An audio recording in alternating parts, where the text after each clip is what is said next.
Hello, my name is Prachi Soni, and welcome back to Progress with Prachi.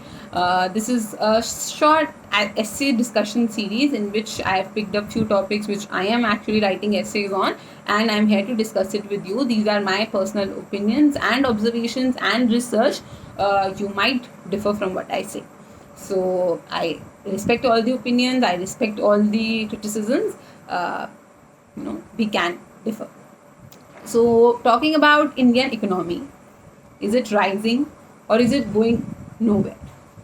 So, rising तो हम सबको पता ही है कि ऐसा हो नहीं रहा है, but let us try to understand things in more detail.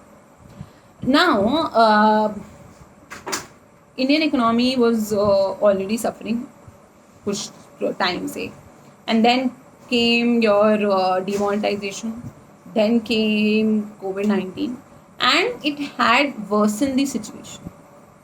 So let us understand Indian economy. हम सब इसके बारे में at some point or the other किसी ना किसी से मम्मी पापा के द्वारा या घर में कोई ना कोई न्यूज़ चैनल सब जगह कहीं ना कहीं ये बातें चल रही हैं. So let us discuss as well. Mahatma Gandhi ji has said earlier that my faith is brightest in the midst of impenetrable darkness. इसका मतलब है कि मेरी उम्मीद सबसे ज़्यादा वहाँ है जहाँ एकदम अंधेरा है. Obviously आप कभी भी अंधेरे में फंस जाओगे तो आप वहाँ पे अपनी होप्स नहीं गिव अप कर दोगे. You would always have faith about how to come out of it. So Gandhi ji ने भी यही बोला है और हम भी अपनी इकनॉमी पे पूरी उम्मीद बना के रखेंगे कि कभी ना कभी तो ये अच्छी हो ही जाएगी. तो Indian economy always interest the world because of its growth and potential which rest in its large population and scope for expansion. तो इंडिया की जो हमारी इकनॉमी है ये हमेशा लोगों के दिलचस्प में बनी रहती है क्योंकि एक तो हमारी इकनॉमी में बहुत पोटेंशियल है कि हम ग्रो कर सकते हैं.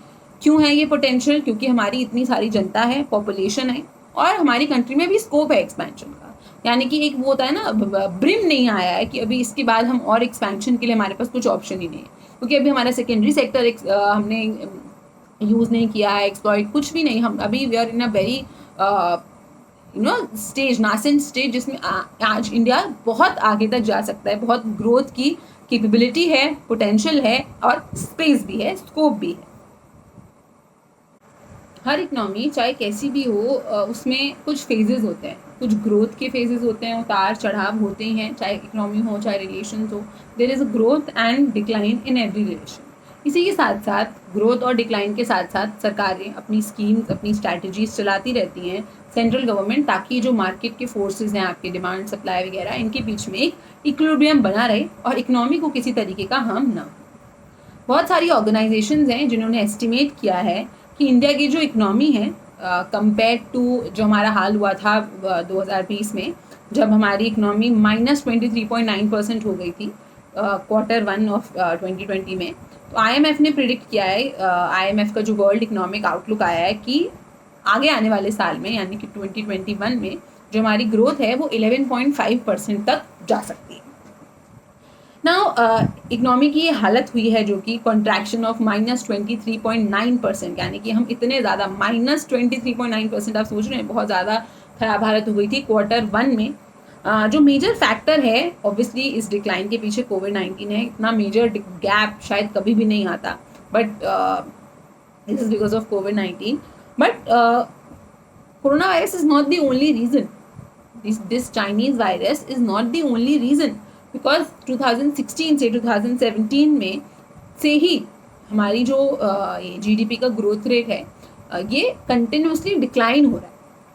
8 पॉइंट कुछ से हम 7.7 पे आए, 7.4 पे आए, 7.2 पे आए, 6 पॉइंट समथिंग पे आए. तो this was continuously declining, it was not growing as it should have been. तो ये क्यों हुआ? सबसे पहले तो डीमोनेटाइजेशन तब भी कारण था, आज भी कारण है.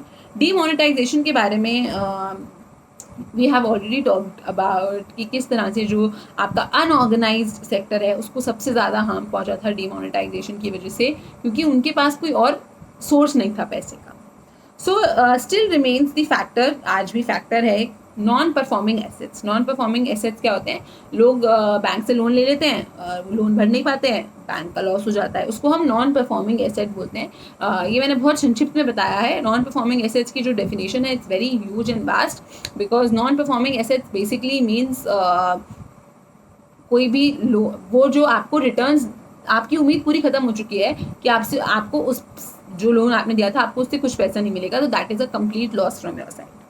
सिविल अनरेस्ट, अब हमने देखा पिछले कुछ 3-4 सालों में, कभी कॉलेज स्टूडेंट्स, कभी फार्मर्स, कभी बैंक ऑफिसर्स, कभी टीचर्स, हर किसी की स्ट्राइक चल रही है। अब इसकी वजह से क्या होता है, सिविल अनरेस्ट, इस बैंक काम नहीं करेंगे, कभी टीचर काम नहीं करेंगे, कभी फार्मर काम नहीं करेंगे, कभी स्टूडेंट पढ़ाई नहीं करेंगे। इसकी वजह से क्या होता है, इकोनॉमी में एक अनरेस्ट जैसी सिचुएशन आ जाती है, स्टेबिलिटी नहीं रहती है। और तीसरी चीज़ है आपकी, जो हमारी सरकार है उसने कभी भी जो इकोनॉमी गिरती जा रही थी, नीचे डाउन होती जा रही थी, उस पर ध्यान नहीं दिया। अब ये जो इकोनॉमी का मुद्दा होता है ना, ये काफ़ी बायस मुद्दा होता है। यानी कि अगर मैं किसी ऐसी बैकग्राउंड से बिलोंग करती हूँ जिसमें मेरी जो बिजनेस है वो ग्रो कर रहा है, तो मुझे लगेगा नहीं, गवर्नमेंट ने बहुत अच्छा किया, अरे मेरा बिजनेस ग्रो कर रहा है, ऐसे कैसे कह सकते हो नहीं ग्रो कर रहा है। बट आप अपने लिए बोलो ना, आप सबके लिए क्यों बोल रहे हो, क्योंकि सबका तो नहीं ग्रो कर रहा है। क्योंकि अगर हम नेशनल एवरेज का डेटा देखें, चाहे आप इंडिया का डेटा देख लो, चाहे वर्ल्ड का प्रोड्यूस करा हुआ डेटा देख लो, ओवरऑल में आपको लॉस ही दिखेगा। सो एक दो जनों के फायदे से सबका फायदा नहीं है, या अगर आप 10 जनों का भी फायदा है तब भी 100 जनों का नुकसान है। सो सरकार क्या कर सकती है, 2021 में हमारा जब हमने शुरू किया मार्च 2021 में, हमारा जीएसटी कलेक्शन काफ़ी अच्छा रहा, 1.24 के करोड़ रहा हमारा जीएसटी कलेक्शन। ऑटोमोबाइल सेल जो हमारी हुई है वो भी 2 टाइम्स इंक्रीज हो गई है। अभी देखो इसका भी ना एक नेगेटिव इम्पैक्ट है। ये ऑटोमोबाइल सेल क्यों इंक्रीज हुआ, पहले तो आप बस में जा रहे थे, पहले आप मेट्रो में ट्रेवल कर रहे थे, अभी क्या है, कोविड हो जाएगा, you are travelling from your private vehicles. अब ये प्राइवेट व्हीकल्स नेगेटिवली किसको हार्म करेंगे, इन्वायरमेंट को हार्म करेंगे। So environment and economy are having an inverse relationship, एक बढ़ेगा तो दूसरे को घटना पड़ेगा। Now these data show us a statistical recovery. अब जो हमारे एक्सपोर्ट्स हैं वो भी 34 बिलियन इंक्रीज देखने को मिला है हमको। तो ये जो स्टैटिस्टिकल रिकवरी हमको पता चल रही है कि जीएसटी इंक्रीज हुआ, ऑटोमोबाइल सेल इंक्रीज हुई, एक्सपोर्ट्स इंक्रीज हुए, ये ऑब्वियसली हमको दिखा रहा है कि हाँ रिकवरी हो रही है। पर इस रिकवरी को बनाए रखने के लिए सरकार को कुछ स्टेप्स लेने पड़ेंगे। सबसे पहला है जो हमारा ये जो फार्मर अनरेस्ट चल रहा है पिछले इतने समय से, इसको लाइन पे लाना है, क्योंकि एग्रीकल्चर सेक्टर आज भी हमारी कंट्री की 50 से ज़्यादा प्रतिशत जनता एग्रीकल्चर पे डिपेंडेंट है। भले कॉन्ट्रीब्यूशन ज़्यादा ना हो बट डिपेंडेंट है। उसकी वजह से आपका खाना, आप जितना ज़्यादा आप ही लोग प्रोड्यूस नहीं करेंगे, आपको बाहर से खाना मंगाना पड़ेगा, इम्पोर्ट करना पड़ेगा। तो वो चीज़ बचाने के लिए आप एटलीस्ट जो है एग्जिस्टिंग है उनको तो आप मैनेज करो। सबसे first thing is farmer unrest को सॉल्व करना होगा ताकि एग्रीकल्चर सेक्टर को एक पुश मिल सके। नेक्स्ट आपको बजट रिकवरी करनी होगी, यानी कि जो भी इतने लोगों को लॉस हुआ है इतना बिजनेस वगैरह में, तो इसके लिए आपको एक प्लानिंग, एक बजट से आप किस तरीके से फाइनेंशियल एड इस तरीके से प्रोवाइड करो कि ना आपका नुकसान हो और लोगों का भी फायदा हो जाए। थर्ड थिंग, सबसे ज़रूरी चीज़ होती है सिचुएशन को एक्सेप्ट कर लेना। आप न्यूज़ में आके बोलते जा रहे हो अरे बहुत अच्छी चल रही है इकोनॉमी, आपकी परचेजिंग पावर बढ़ रही है, हम पेट्रोल के पैसा बढ़ा रहे हैं, तो आप खरीद भी तो रहे हैं, but that doesn't mean that this is good. तो सबसे ज़रूरी चीज़ है आप प्रॉब्लम को एक्सेप्ट करिए। आपके मिनिस्टर्स, आपके लोग, मैं प्याज नहीं खाती हूँ उसका मतलब ये नहीं कि मैं दुनिया प्याज खाना छोड़ देगी। सो सबसे ज़रूरी इज़ आप डिक्लेयर करें, आपका एक ऑनेस्ट डिक्लेरेशन होना चाहिए कि भाई ये प्रॉब्लम हो रही है कंट्री में, प्लीज़ आप लोग जो भी अपने साइड से कर सकते हैं करिए। Next is non performing assets, जिनकी हमने बात करी थी, जिनको हम एनपीए भी बोलते हैं। इनको मैनेज करने के लिए बैंक्स को, आरबीआई को एक प्रॉपर फ्रेमवर्क बनाना पड़ेगा। Fifth, your vaccine availability. Vaccine availability का मतलब जब तक सबको वैक्सीन नहीं मिलेगी काम शुरू नहीं होगा, इकोनॉमी का लाइन पे आने का सवाल ही नहीं उठता।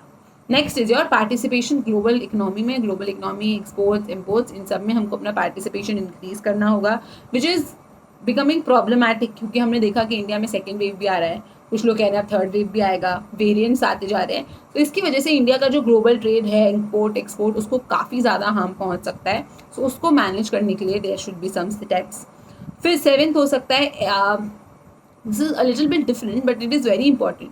हमने देखा किस तरीके से कोविड-19 की वजह से जो हमारे एयर प्योरीफायर्स, ऑक्सीजन की नीड, आपका need of PPE kits, masks, sanitizers, ये सब इतना ज़्यादा हो गया और इंडिया में कोई बनाता ही नहीं था।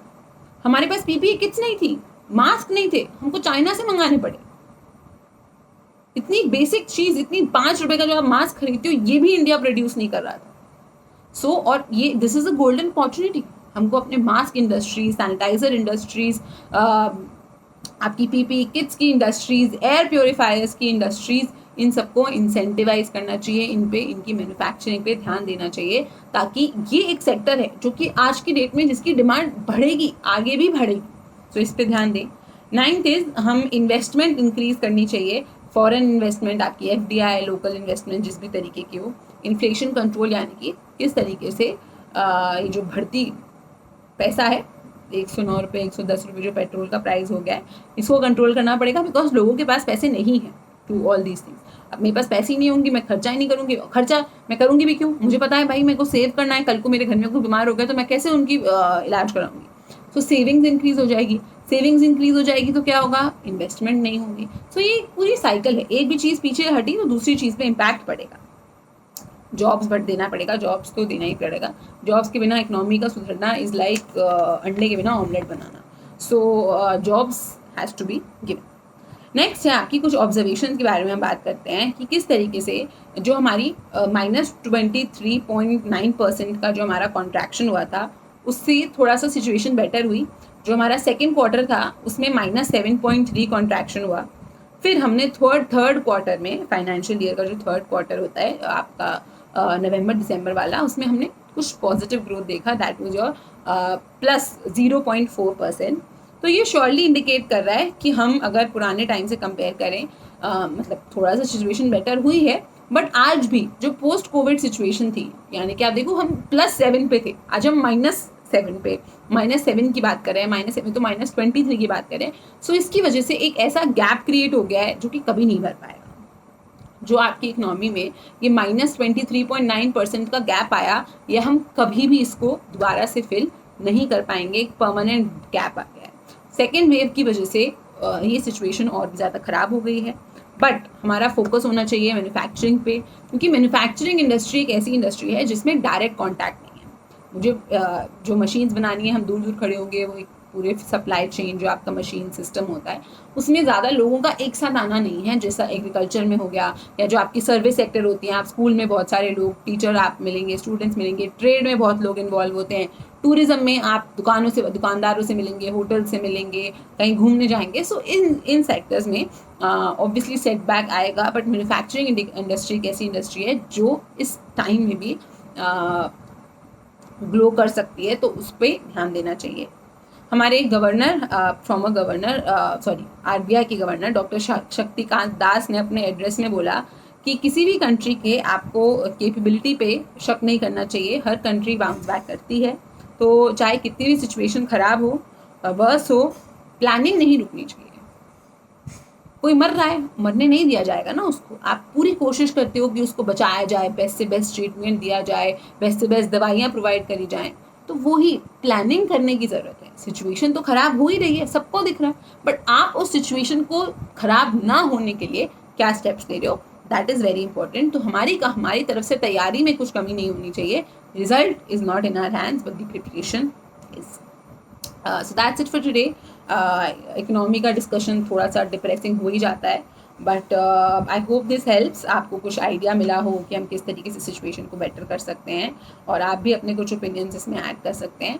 सो thank you, and please do hit the like button, leave your comments, compliments, suggestions, opinions in the comment section, and subscribe to the channel. Thank you and have a nice day.